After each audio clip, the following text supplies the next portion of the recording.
कोकणातल्या नाणार प्रकल्पावरून राजकीय पक्ष पुन्हा एकदा एकमेकांसमोर उभे ठाकले।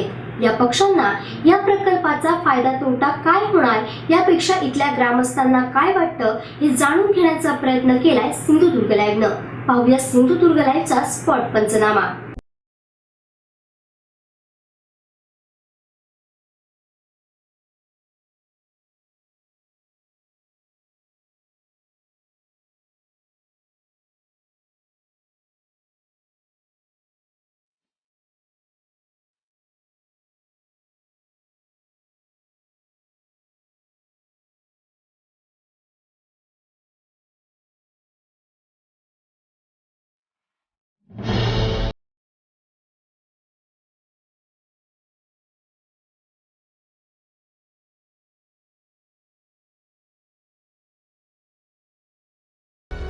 बहुचर्चित असलेला ग्रीन रिफायनरी प्रकल्प राजापूर नाणार इथं होणार असल्याची अधिसूचना जाहीर झाली आणि रत्नागिरी जिल्ह्यातील राजापूर नाणार येथील 16 व सिंधुदुर्ग जिल्ह्याच्या देवगड तालुक्यातील 2 अशी 18 गावे प्रकल्पबाधित झाली।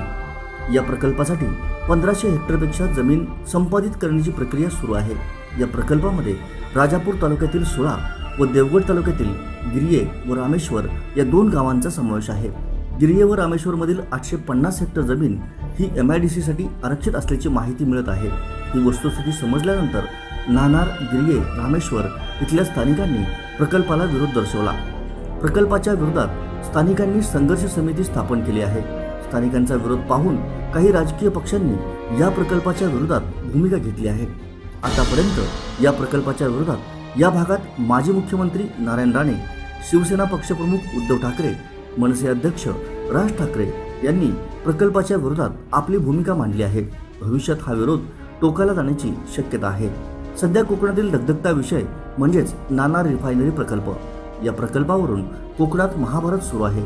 यामुळे या प्रकल्पाचे सत्य आणि असत्य बाजू कोकणवासियांसमोर मांडणं ही कोकणचं महाचॅनल सिंधुदुर्ग लाईव्हची जबाबदारी। म्हणूनच सिंधुदुर्ग लाईव्हची टीम स्पॉट पंचनाम्यासाठी थेट पोहोचली प्रकल्पग्रस्त भागात।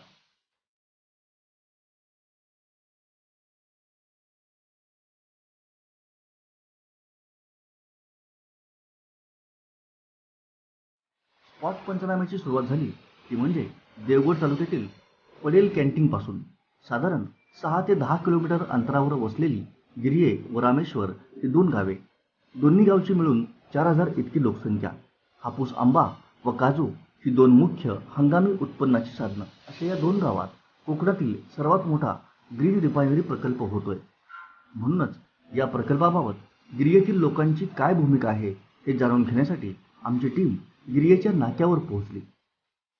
गिरिये गाव ज्या ठिकाणी येतो त्या कट्ट्यावर ही सगळी काही लोक मंडळी बसलेले आहेत आणि त्यांच्याकडून आपण जाणून घेतोय की हा प्रकल्प पाहिजे की नको। काय वाटतं तुम्हाला, गिरी हा जो रिफायनरी प्रकल्प आहे होतोय तो पाहिजे की नको आहे? नको आहे घातक प्रकल्प। तू सांग कधी येऊता, दुपारी येऊ, सकाळी येऊ? तुमची जमीन जाते का याच्यामध्ये? हो जाते, घरा वगैरे जातात। म्हणजे त्याचा मोबदला वगैरे मिळाला तुम्हाला, घेतलाय का? नाही काय नाही। ठीक आहे, बघतो। गिरी प्रकल्पाला अजिबात नको आहे, कारण याच्यामध्ये आमचे जमिनी जातातच, पण उद्या आमची घरं राहतील की नाही राहतील हे पण काही विश्वास सांगता येत नाही। म्हणजे आमचे जन्मभूमीचे प्रकल्प वाट लावून नाही तेव्हा गव्हर्नमेंटने जास्तीत या गोष्टी लक्ष करून प्रकल्प रद्द करावा। या पट्ट्यावरची वस्ती जी आहे ना ती जवळ 50 ते 1000ची आहे आणि सगळे बेघर होणार आहेत प्रकल्पाला की प्रदूषण वाढणार आहे, प्रदूषण वगैरे। हा जो प्रकल्प आहे तुमची नेमकी किती शेती जाते याच्यामध्ये? माझी जवळ 3.5 एकर जाते। कारण काय इथं आता लोकवस्ती वर्षानुवर्षे राहिलेले आहेत लोक इथे, आणि त्या इथून जायचं म्हणजे जरा ते अवघडच आहे ना। आणि इथं सगळी लोकांची झाडं बिडं आहेत, शेतीवाडी आहे, सगळं त्यांचा खूप नुकसानच आहे ना हे। एवढं आमची शेतीरित्या काय आणि काय नाही काय केलेलं, आता आम्ही असे काही करणार ना, आम्हाला नको करायचंच नाही इकडे आमच्या घरी गावात, असं सांगा।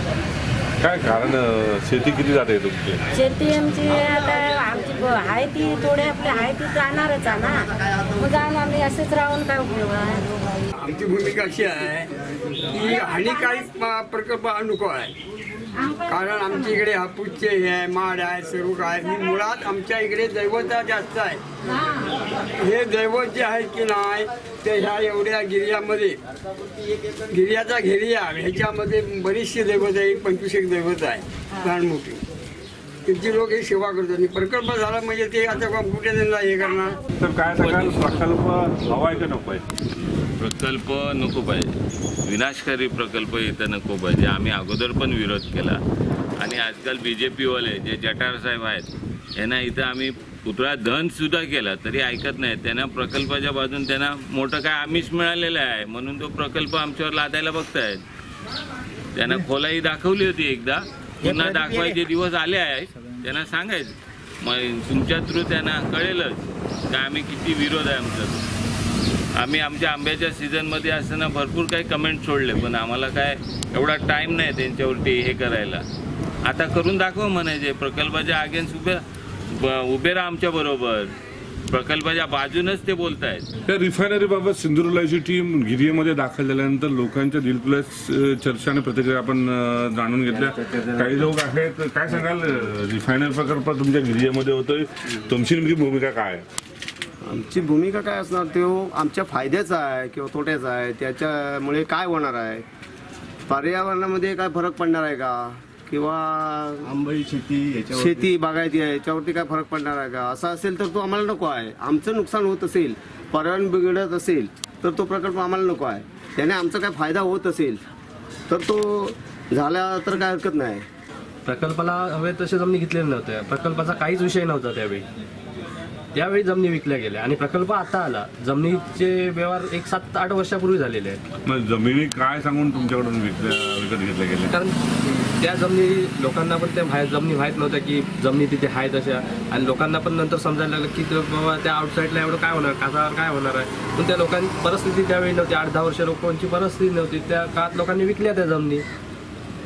10 वर्षापूर्वी विकल्या? 8-10 वर्षापूर्वी विकलेल्या आहेत. आणि प्रकल्पाला जमिनी हव्यात अशा सांगून जमिनी इथे घेतल्याच गेल्या नाही. किती टक्के जमिनी या गिरियातील विकली गेली? एक 25-30% जमीन विकली गेलेली आहे. त्याचा मोबदला मिळाला? मोबदला भेटलाय, शेतकऱ्यांना मोबदला भेटलाय त्याचा. पण तो शेतकऱ्यांना मोबदला पुरेपूर न भेटला असून ते एजंटांना मोबदला भरपूर भेटला इकडच्या. जमिनी नावावर झाल्यात? जमिनी नावावर नाही झालेत. जमिनी नावावर नाही अजूनही 7-12 शेतकऱ्यांची नावं आहेत. आणि तसं आलं तर आम्ही ते हे करायलाच देणार नाही. ठीक आहे, गिरकरांनी स्पष्ट केलंय, सरपंच आहे ते गिरीचे त्यांनी स्पष्ट केलं. भाजपचे 6 सदस्य 3 विरोधी गट आहेत. परंतु सरपंच पद मिळून 5 महिने जरी झालेले असले तरी हा प्रकल्प लादण्याचा प्रयत्न केला तरी प्रसंगी भाजपच्या सरपंच पदाचा राजीनामा देऊन आम्ही लोकांसोबत राहू. लाट्याकाट्या झेलावं लागला तरी चालतील पण हा प्रकल्प होता नाही अशी गिरकरांची भूमिका आहे. संघर्ष समितीची भूमिका जाणून घेत असतानाच तिथंच एका डॉक्टरने आपलं मत मांडलं. पाहूया काय म्हणाले हे डॉक्टर. आता मला गाडी चालवायची आहे तर गाडी चालवायला मला पेट्रोल लागणार. ते पेट्रोल कुठून येणार तर ते कुठल्या तरी रिफायनरीमधून येणार. आणि मग ती रिफायनरी ही कुठेतरी असणं आवश्यकच आहे. आता ती इथे असेल, इथे जर होणार असेल तर त्याचा फायदा अधिक की तोटा अधिक हे खरं म्हणजे इथल्या लोकांना नीट समजावून सांगणं आवश्यक होतं, जे सांगितलं गेलेलं नाही. मला असं वाटतं की आत्ता इथले ग्रामस्थ जे म्हणत आहेत की आम्हाला उठवणार, आम्हाला हे नक्की किती जण उठणार आहेत, किती त्रास होणार आहे, तर हे सगळं त्यातल्या तज्ज्ञ व्यक्तीने ठरवणं आवश्यक आहे. आत्ता माझे मित्र हे म्हणाले की ह्याचा आंब्यावर दुष्परिणाम होईल. हे कोणी सांगितलं माहीत नाही आपल्याला. कारण मी आत्ता गुजरातमध्ये जाऊन आलेलो आहे जिथे असाच प्रोजेक्ट आहे आणि तिथेच आंबाची लागवड केलेली आहे आणि ते आंबा तशाच पद्धतीनं चांगला होतो. आपल्या भागाचा विकास म्हणजे इथे कोणाचंही जर घर सोडून कोणाला जावं लागणार असेल तर तो प्रकल्प होऊ नये असं मी पूर्णतः म्हणतो. परंतु या भागाचा जर विकास व्हायला हवा असेल तर असे काही ना काही प्रदूषण न करणारे प्रकल्प इथे आले पाहिजेत. आणि प्रदूषण होतं आहे की नाही हे मी नाही सांगू शकत कारण मी त्यातला तज्ज्ञ नाही. त्यातल्या ज्या काही तज्ज्ञ व्यक्ती असतील त्यांनी बसून एक धोरण ठरवणं आवश्यक आहे. प्रकल्प हवा किंवा नको अशी टोकाची भूमिका न घेता त्याचे काय फायदे आहेत, काय तोटे आहेत याचा एक सर्वसमावेशक विचार करून आपण संवादानं यातला प्रश्न सोडवायला पाहिजे असं मला वाटतं. प्रत्येकाला एक माहिती आहे जे त्यांनी आधी स्वतः आधी कुठली एक मीटिंग अटॅक केली आहे ती बघावी. त्याच्यानंतर बोललं तर ठीक आहे. प्रोजेक्टचे आम्हाला माहिती आहे, समितीला माहिती आहे का जास्त यांना माहिती. समिती अशीच केव्हा फिरत नाही. उगाच तरी विरोध दर्शवत नाही किंवा गावाच्या विरोधात जात नाही. गाव ठरवून समिती होते, त्यामुळे समिती ठरवते ना. त्यांना माहिती आहे ना प्रोजेक्टबद्दल काय माहिती आहे ती. प्रत्येकाला काय म्हणतात आता हे डॉक्टर सांगतात ह्यांच्यानंतर ते शिक्षणात म्हणजे लागणारे जे ITS DTS लागणारे हे आमच्या मुलांना होतील हो. आतापर्यंत जे आता शिक्षण पद्धत चालली आहे तीच आधी सुरळीत नाही चालली. तर ह्याच्या पुढची शिक्षण पद्धत काय चालणार ती माझ्या मुलांना होईल. मला त्याचा फायदा नाही आहे. माझ्या फायद्याचं बोलायचं आहे. मीच उठून गेल्यानंतर माझी मुलं काय इथे राहणार आहे. आंब्याचा ज्यूस वगैरे काही करून त्या ठिकाणी फॅक्टऱ्या करू शकतात ना ते लोक, पण ते न करता नको तो हा प्रकल्प इथे राबवत आहेत. मुळात आधी हे जे त्यांनी पहिल्या ज्या जमिनी घेतल्या हे काय प्रकल्प म्हणून सांगून घेतलेल्या नाहीत, नाही तर लोकांनी त्यावेळीच दिल्या नसत्या जमिनी. ह्या पर्यटन आमचा जिल्हा पर्यटन आहे, सिंधुदुर्ग जिल्हा पर्यटन आहे. मग त्या पर्यटनाच्या दृष्टिकोनातून काहीतरी तुम्ही प्रकल्प राबवा ना. मग त्या पर्यटनाच्यासाठी हा त्यावेळी जमिनी घेतलेल्या कंपनीने. पर्यटन होणार आहे, इथं बंदर होणार आहे, तुमचा विकास होणार आहे, आणखी पर्यटनाच्या दृष्टीने आणखी काही ना काही उद्योग होणार आहे तिथे, या संदर्भात सांगून जमिनी घेतलेल्या पासून लोकांकडून. त्याच्यामुळे या प्रकल्पाला म्हणून जर सांगितलं असतं त्यावेळी लोकांना तर त्या जमिनी त्यांनी कधीच दिल्या नसत्या आणि आत्तासुद्धा देणार नाही. याच्या अगोदरसुद्धा बरेचसे सरकार येऊन गेले, पण त्यामध्ये बघा तुम्ही या कोकणामध्ये कुणी काय याच्या संदर्भात कुणी आत्महत्या केली आहे का? आम्हाला आमची बेरोजगारी आहे किंवा आमचं शेती पिकली नाही, आमचे आंबे पिकले नाही म्हणून कोणी आत्महत्या केली काय? नाही केली. म्हणजे आम्ही इकडे सुखी आहोत. आमच्याकडे अजिबात लक्ष देऊ नये सरकारने या संदर्भात तरी. इथे आंबा व्यावसायिक आहेत, त्यांच्याबरोबर त्यांचं कुटुंब चालतं. फक्त विनाशकारण असला प्रकल्प तर अजिबात नको म्हणजे नको, बस. थँक्यू. आम्हाला नकोच आहे प्रकल्प ना. म्हणजे काय लोकांचे नुकसान होता नाही, मेन म्हणजे नुकसान होता नाही. शेती आहे, लोक शेतीवरती जीवन जगता आहेत. मेन म्हणजे ते काय प्रकल्पाची आवश्यकता वाटत नाही आहे. आणि आमच्या इकडे ही दैवता बरीचशी आहेत आणि त्या दैवतांची प्रत्येक वर्षाला काय ना काय साजरा होत असतो आणि त्यामुळे आधी नको आहे. दैवता नंतर प्रकल्प झाल्यामुळे ते अंधारात पडतील. रिकामी प्रकल्प हा आमच्या गावाला नको आहे, कारण तो प्रदूषणकारी आहे आणि इथली आमची बागायतदार सर्व तिच्यामुळे विनाश होणार आहे. आणि पर्यटक जिल्हा आहे आणि आमचं विजयदुर्ग गिर्ये हे सर्व बागायतदारचं गाव आहे. आणि आंबा गिर्ये विजयदुर्ग हा आंबा जगात एक नंबरचा आंबा आहे आणि त्या आंब्याचं फार मोठं नुकसान होणार आहे त्याच्यामुळे. आणि ते आंबा बागा नष्ट होणार. रोजगार तर काय मिळणार असं काही मला वाटत नाही. आमच्याकडे लोक आम्हाला रोजगार इथे मजूर आम्हाला कमी मिळतात. आम्हीच लोक नेपाळवरून आणि इथून कर्नाटकहून मजूर घेऊन येतो. आम्हाला इकडे रोजगाराची काय आवश्यकता नाही. आमच्याकडे आमचे बागायतदार पुष्कळ रोजगार आहे. विनाशकारी प्रकल्प आहे तो, त्याच्यामुळे नको आम्हाला.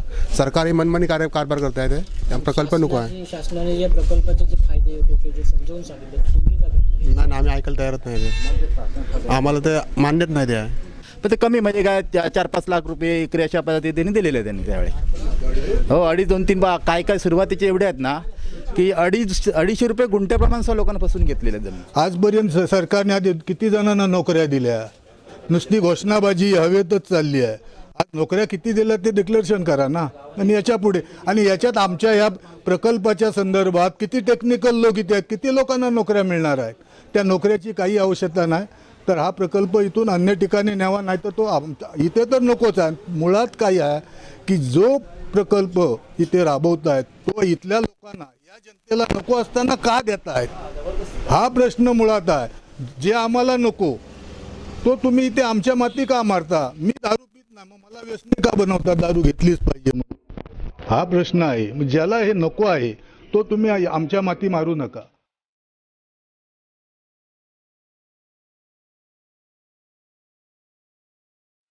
गिर्येतील ग्रामस्थांच्या संघर्ष समितीची भूमिका जाणून घेतल्यानंतर आमची टीम थेट प्रकल्प होणाऱ्या भागात पोहोचली. तिथं हा प्रकल्प समुद्रात कसा होणार आहे, या प्रकल्पासाठी समुद्राची खोली किती पोषक आहे, नैसर्गिकरित्या साकार झालेलं तिथलं बंदर या प्रकल्पासाठी किती पोषक आहे हे तिथल्याच ग्रामस्थांनी पुरावे देत स्पष्ट केलं. मात्र निसर्गानं दिलेली ही देणगी या प्रकल्पामुळं वरदान नाही तर शापच ठरू शकते असं स्पष्ट केलं. पाहूयात काय म्हणाले हे ग्रामस्थ? बहुचर्चित नाणार रिफायनरी प्रकल्प जो संपूर्ण भारतात त्याकडे लक्ष लागून राहिला आहे, या प्रकल्पाला जसा विरोध झाला, नेमका हा विरोध का झाला आहे जाणून घेण्यासाठी सिंधुदुर्गने ग्राउंड रिपोर्ट केला आणि टीम जी दाखल झाली ही गिरयेतून. आम्ही ज्या ठिकाणी हा प्रकल्प होतोय त्याच परिसर आम्ही उभा आहे, पण बघतोय की हाच निसर्ग जो ज्याची आपल्याला आतुरता असते, समुद्र सुंदर बीच आहे गिरयेचा आणि याच बीचवर याच ठिकाणी ह्याच स्पॉटवर मी जो उभा आहे जे प्रकल्प होतोय. आपल्या सोबत आहेत काही लोक, पण पवनचक्कीचा हा जो भाग आहे या ठिकाणी हा प्रकल्प जो आहे हा हे प्रकल्प स्थळ आहे, हेच बाधित क्षेत्र आहे आणि या भागाला या लोकांचा विरोध होतोय. आपल्यासोबत काही इथले ग्रामस्थ आहेत ज्या प्रकल्पस्थळी आपल्याला त्यांनी आणलेलं आहे. काय सांगाल नेमका प्रकल्प कुठे होतोय? मी त्या ठिकाणी उभा आहे, तिथलं क्षेत्र कशा पद्धतीने तुम्ही दाखवू शकता? आता थोडक्यात तुम्हाला माहिती सांगतो. आता तुम्हाला बंदर म्हणतात, ते बंदर ह्या टोकाला आहे. जेटी गेली आहे, ही जेटी इथे फक्त बंदर बनणार. बंदरासाठी इथली जागा मॅप केल्या आहे आणि जेटी ती ह्या 6व्या पंख्यापासून आतमध्ये 5 किलोमीटर आतमध्ये जेटी जाणार.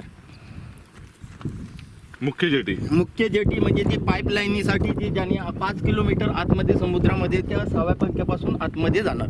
5 किलोमीटर म्हणजे ते जवळजवळ हा पूर्ण म्हणजे गिरयेचा हद्दीपासून मेन पवनचक्की एरिया आला आहे, खालचा भाग. इरकर आहे सरपंच, काय सांगा सरपंच, या ठिकाणी समुद्राच्या बाजूला हा रिफायनरी प्रकल्प होतोय. मगाशी तुम्ही आंब्याने बागायती शेती याच्यावर चर्चा केली. मच्छीमारी बाबतीत काय होऊ शकतं? इकडे पण मच्छीमारी होते मोठ्या प्रमाणात, इथे मच्छीमारी, इथे लॉन्ची लागतात, सर्व होतं.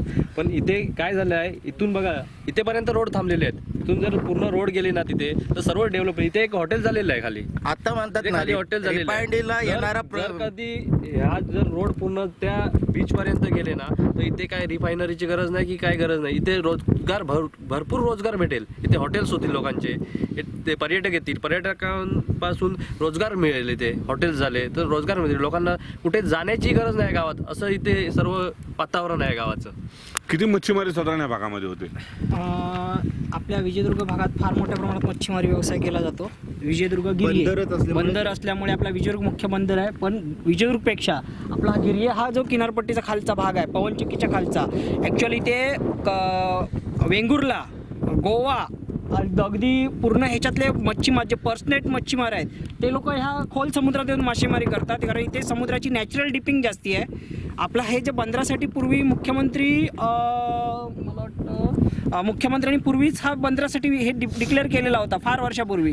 तर तेव्हा 97ला जेव्हा मुख्यमंत्र्यांनी डिक्लेअर केला होता तो बंदर, हे बंदर ॲक्च्युअल इकडे आपलं भारतीय शिपयार्डचं हे येणार होतं. ते काही राजकीय हे झालं आणि भारतीय शिपयार्ड कॅन्सल झालं इथले येण्याचं हे, कारण कॅप्टन भाटकांचे बरेचसे लेख मी वाचले होते पेपरमध्ये. तर त्यांनी आपलं हे बंदर भारतीय शिपयार्डसाठी फिक्स केलं होतं, कारण नॅचरल डिपिंग, नॅचरल खोली या बंदराला पुष्कळ आहे. त्याच्यामुळे इथे मोठ्या प्रमाणात मासेमारी होते, मोठ्या प्रमाणात मत्स्य व्यवसाय होतो. आणि आज ह्या ज्या पवनचक्क्या आमच्या बंद पडल्या आहेत, ह्या शासनाने बंद अवस्थेत ठेवलेल्या आहेत. ह्या पवनचक्क्या जर चांगल्या ह्याच्यापूर्वी पण पवनचक्क्यांसाठी आणखीन जागा घेतलेली आहे शासनाने, पण त्या ठिकाणी पवनचक्की झालेल्या नाहीत. मोठ्या प्रमाणात जागा ॲक्वायरेशन केली. ॲक्च्युअल ती जमीन आमच्या शेतकऱ्यांकडून 1 लाख 1.5 लाख रुपये एवढ्या अल्प किमतीमध्ये, 50,000 1 लाख 1.5 लाख एवढ्या अल्प किमतीमध्ये शासनाने आमच्याकडून जमिनी घेतल्या. आमच्या शेतकऱ्यांकडून का घेतल्या? तर आम्हाला पवनचक्की प्रकल्प करायचा आहे आणि शासनाने आज आमची पूर्ण दिशाभूल केलेली आहे की पवनचक्की प्रकल्पासाठी आमच्या जमिनी घेतल्या. आणि आता हे लोक सांगतात की आम्ही 25% जमिनी घेतलेल्या आहेत, आमच्या खरेदी केलेल्या आहेत. पण त्या का खरेदी केल्या होत्या? तर शासनाने आम्हाला त्या पवनचक्कीसाठी पाहिजे म्हणून जमिनी जमा घेतल्या. आणि आज तिकडे प्रकल्प पवनचक्क्या न करता हे फक्त 6 पंखे आणि हे इतक्या मोठ्या प्रमाणात विद्युत निर्मिती करायचे की आज त्याची 10 वर्ष कॅपॅसिटी असताना सुद्धा 20 वर्ष पंख चालवले गेले आणि 20 वर्षानंतर ते बंद अवस्थेत आहेत, कारण आता त्याची पूर्ण कॅपॅसिटी संपलेली आहे. पण शासन नवीन पवनचक्की बसवण्यापेक्षा विद्युत निर्मिती प्रकल्प एवढा चांगल्या प्रमाणात झाला तर इथे वीज निर्मिती होते. आणि इथे इतक्या रोजगाराचा जो विषय इथे आता वारंवार मुख्यमंत्री सांगतात रोजगार. अहो मी आज स्वतः बागायतदार आहे. आज माझ्याकडे स्थानिक कामगार म्हणजे आमच्या इथे स्थानिक कामगारच नाहीत. का नाहीत? तर आमच्याकडे व्यवसाय मोठ्या प्रमाणात बागायतींचा, आम्हाला मजूर कमी पडतात. आज आम्ही नेपाळी मागवतो नेपाळवरून आज आमच्याकडे कामगार येतात. आज मी 2-3 लाख रुपये नुसता नेपाळ्यांना खर्च करतोय वर्षाचं 3 लाखाचं बजेट माझं नेपाळ्यांचं आहे. का खर्च करतोय तर आमच्याकडे कामगार नाहीत. तुमचं बागायतीचं वर्षाचं उत्पन्न किती? बागायतीचं उत्पन्न आमचं 10 लाखाच्या वर जातो टनवर. पण कसा विषय आहे माहिती आहे, बागायतीमध्ये आता सध्या कसा विषय आहे की फवारण्या नॅचरल हे आज जर प्रोसेसिंग उद्योग नाहीत. सगळ्यात महत्त्वाचं म्हणजे आमच्याकडे माझ्याकडे एक्सपोर्टचं लायसन आहे स्वतःचं, पण एक्सपोर्टचं लायसन असून सुद्धा मी आज निर्यात करू शकत नाही. काय करू शकत नाही की आम्हाला निर्यात दुसऱ्याकडे द्यावं लागतात आमचे लायसन. तुम्ही दुसरी गोष्ट हा जरा बघायचं, मासेमारी हा पोटेन्शियल इथला जो सांगितला जातो, नेमके किती मासे मिळतात जे इथून एक्सपोर्ट केले जातात? एक्सपोर्ट म्हणजे कसं आहे माहिती आहे, मासेमारी नेमकी टनेजच्या हिशोबात आम्ही सांगू शकत नाही, पण फार मोठ्या प्रमाणात मासा इथून बाहेर जातो.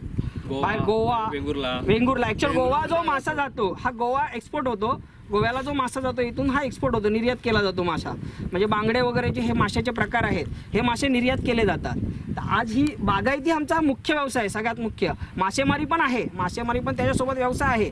पण इथे शासन जे हे करतायत, मुख्यमंत्री जे सांगतात आम्ही रोजगार देऊ, आम्हाला इथे रोजगारांची गरजच नाही आहे. ऑलरेडी इथे रोजगार सक्षम आहेत आणि आज आम्हाला रोजगार देऊन आम्हाला काय रोजगार देणार?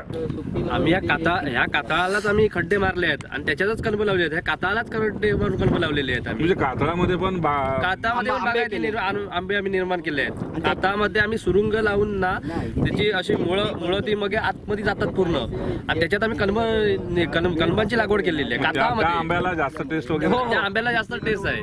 सर्वात जास्त कातळाच्या आंब्याला जास्त टेस्ट आहे. आज आपण आता हे पाहतो की हा जो हा भाग जो दिसतोय इथे आत्ताची जेटी प्रस्तावित आहे 5 किलोमीटर ह्याच्यासाठी रिफायनरीकरिता जी जेटी आहे ती इथे प्रस्तावित आहे. आणि इथूनच पुढे कॉर्नरला एक बंदर, जे गिरिया बंदर म्हणून पूर्वी 1995 साली मुख्यमंत्र्यांनी ते डिक्लेअर केलं होतं, गिरिया बंदर. त्याच्यासाठी निधी पण शासनाने डिक्लेअर केला होता. तर ते बंदर हे समोर जे टोक दिसतं एक आलेलं आहे, हे बंदराचं टोक आहे. तिथूनच ग्रामेश्वर कोलवाडी जो आमचा ग्रामस्थ बऱ्याचशा मोठ्या प्रमाणाच्या घरांना नोटीस आल्या आहेत आमच्या, तो भाग इथेच लागून आहे त्याला सलग. असा हा सगळा एरिया समुद्रावरती इथून 5 किलोमीटर बंदर होणार आहे, जेटी होणार आहे. तिथून निघत असताना याच प्रकल्पाच्या ठिकाणापासून अवघ्या काही अंतरावर असलेला भाजपचे माजी आमदार भाई गिरकर यांचा बंगला दृष्टीस आला. प्रकल्प झाल्यास चक्क भाजपच्या माजी आमदारांचा बंगलाच नाहीसा होणार हे वास्तव आमच्या टीमसमोर आलं. म्हणजे जो नाणार प्रकल्प होतो, या नाणार प्रकल्पातील गिरिये जे बाधित गाव आहे या भागामध्ये मी जे आहे 1100 एकर तब्बल जमीन या नाणार प्रकल्पासाठी गिरियेमध्ये जाते. हा जो बंगला आहे हे भाजपचे आमदार मुंबईमध्ये असतात ते भाई गिरकर यांचा बंगला आहे.